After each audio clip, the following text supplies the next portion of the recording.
Matatandaang nagbanta si Davao 1st District Congressman Paulo Pulong Duterte laban sa mga tinawag niyang kidnappers daw ng tatay niyang si Digongyo na di umano'y magbabayad sa krimeng ginawa nila. Feeling makapangyarihan talaga ang mga tiyanak ni Digongyo na patuloy pa ring naghahari-harian sa Davao ang kanilang baluarte. Pero sabi nga nila, ang sobrang kayabangan ang mismong magpapahamak sa iyo.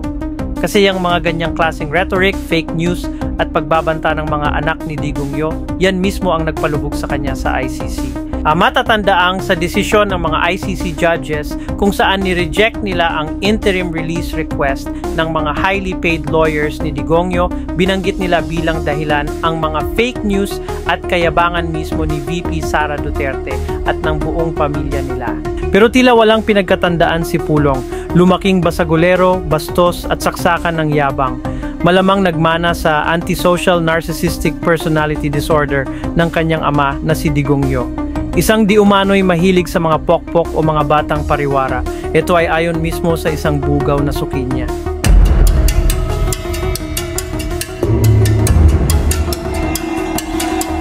Pudo 30 din ako, wala akong against sa tatay niya, sa kapatid niya na babae. That time lang talaga na ginawa niya sa akin na yung pagbugbog na almost 2 hours. Dugay-dugay na nanitabo. Sige lang. Yung complaint ko no, kay Congressman Pulong Duterte. So, kung inamin naman po ni Congressman Pulong Duterte, ayon sa kanyang pag-interview, hindi niya tinanggi ang video. Papaano ipapahid ng Vice Presidente ang ginawang ito ng kanyang kapatid sa Pangulo at sa administrasyon? Former President Rodrigo Duterte, rotting in ICC custody, grimaces as his son, Paulo Pulong Duterte, crashes into scandal.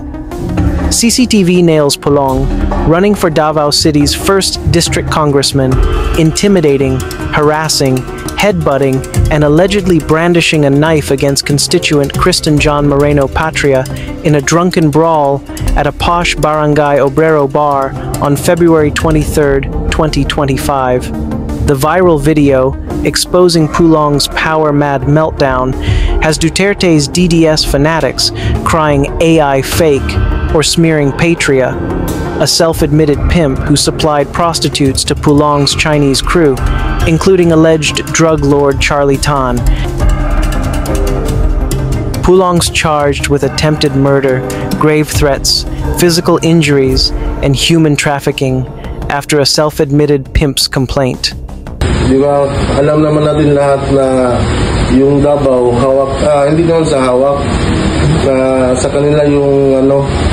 Then that time, hopeless ako eh. So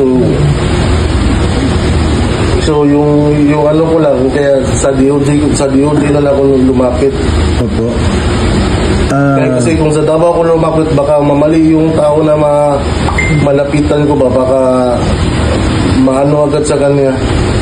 Opo. Ibig sabihin nyo, nababahala ka rin sa seguridad nyo sa Davao.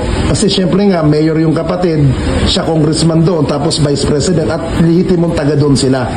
Pero wala naman ako against sa kanila. I mean, Pudo 30 din ako, wala akong against sa tatay niya, sa kapatid niya na babae. That time lang talaga na ginawa niya sa akin na yung pagbugbog na almost 2 hours. Then pinalakpan niya yung bar. Kilala sa Davao bilang alleged criminal pero akala mo kung sinong malinis kung makapagsalita.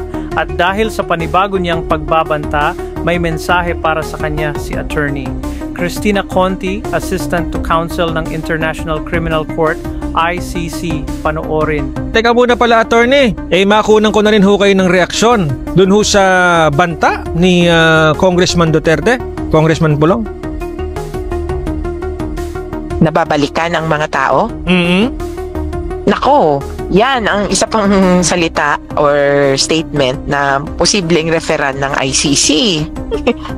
Kaya, di ba kanina binabanggit ko na ang hirap namang sabihin tumahimik na sila kasi who am I to them, ganyan. Opo. Pero kumbaga unsolicited advice, huwag nyo nang ipasama pa ang sitwasyon kung ano man kayo. At yung pagsasabing ganyan ay klaro na galing sa mismong isang Duterte at ine-echo ng kanilang mga diehard supporters. Narinig ko na yan na message na ako niyan, sabi sa akin nung nag-post na Facebook, humanda ka dahil kapag naging presidente si Sara sa 2028, ipakukulong ka. Ganon. Sabi ko, anong basihan? Hindi pwedeng ganito na parang takutan lang ang ano natin, ang ginagawa. Dapat may basihan.